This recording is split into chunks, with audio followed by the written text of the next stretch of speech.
रक्षा मंत्री शरद पवार के बारे में आज हम बात करेंगे। 90 का दशक शुरू होने तक सबसे कम उम्र में महाराष्ट्र के मुख्यमंत्री का पद संभालने वाले शरद पवार ने राष्ट्रीय स्तर पर अपनी अलग पहचान बनाई थी।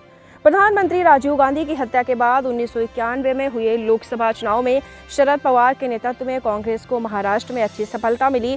महाराष्ट्र में कांग्रेस को अच्छी सफलता हाथ लगी। शरद पवार के शानदार जनसंपर्क, अध्ययनशील रवैये, दूरदर्शिता और उनकी उपलब्धियों को ध्यान में रखते हुए तत्कालीन नए प्रधानमंत्री पीवी नरसिम्हा राव ने शरद पवार को कैबिनेट में लेने का फैसला किया।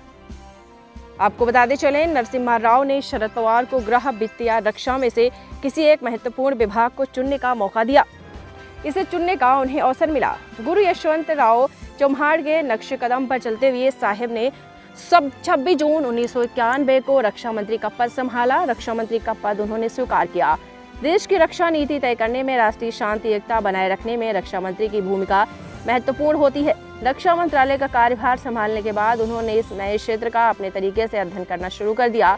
दूसरे दिन वह कश्मीर गए और वहां सीमा क्षेत्र का निरीक्षण करते हुए जवानों से बातचीत की, इलाके का निरीक्षण किया और जवानों से मिले। अतीत में सफल लोगों के साथ प्रक्रिया वास्तव में कैसी थी, कठिन परिस्थितियों में उन्होंने कैसे निर्णय लिए, ये जानने के लिए पुरानी फाइलों को खंगालने की उनकी आदत यहाँ भी काम आई।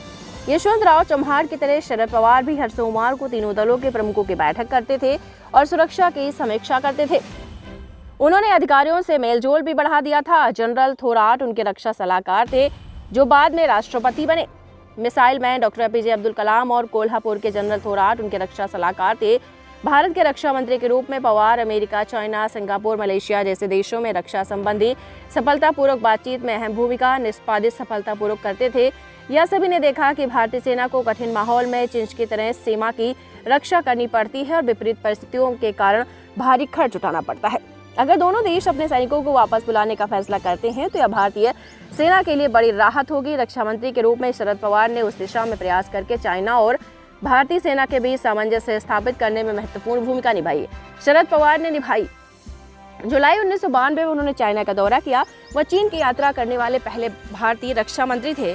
इस बैठक में कई फैसले लिए गए। सीमा से सेना हटाने को लेकर चीन की ओर से सकारात्मक प्रतिक्रिया मिली। दोनों देशों के बीच एकेडमिक, वैज्ञानिक, सैन्य आदान प्रदान शुरू किया गया। उनके प्रतिनिधिमंडल ने चाइना द्वारा भारतीय क्षेत्र पर सवाल उठाने के बारे में सवाल पूछे। यह पहली बार है कि ऐसा प्रश्न पूछा गया कि दोनों देशों के बीच आपसी संबंधों को बेहतर बनाने में मदद मिली। भारत आज 8वां सबसे बड़ा हथियार निर्यातक देश बन गया है। इसका पूरा श्रेय तत्कालीन रक्षा मंत्री शरद पवार को जाता है। रक्षा सामग्री उत्पादन रक्षा मंत्रालय का एक प्रमुख विभाग है। विभिन्न रक्षा सामग्री उत्पादन कंपनियों से केवल देश की आवश्यकता का ही उत्पादन लिया जा रहा था। इन कंपनियों को चलाने की लागत बहुत अधिक है।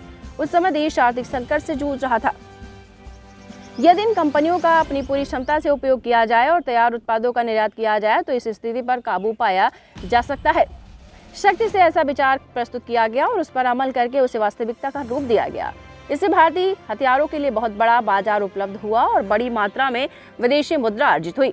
रक्षा मंत्री के रूप में उन्होंने दूरदर्शिता के साथ कई फैसले लिए। उन्होंने शोधकर्ताओं को देश में सर्वश्रेष्ठ बैलिस्टिक मिसाइल बनाने की पूरी आज़ादी दी।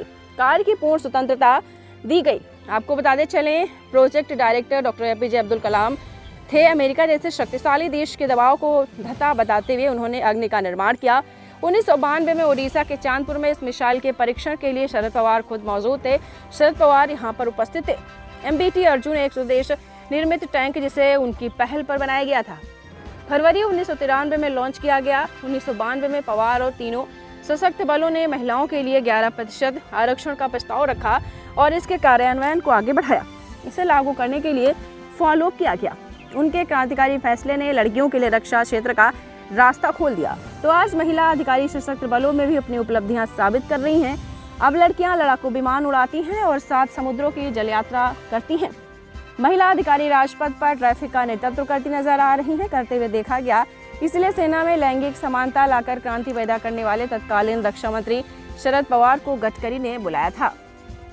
तो हमारे साथ देखते रहिए फाइट अगेंस्ट क्रिमिनल चैनल और पढ़ते रहिए fight against criminal daily newspaper. आज की खबर में बस इतना ही। वीडियो को लाइक करें और चैनल को सब्सक्राइब कर लें, जिससे आने वाली वीडियो की नोटिफिकेशन आपको मिलती रहे।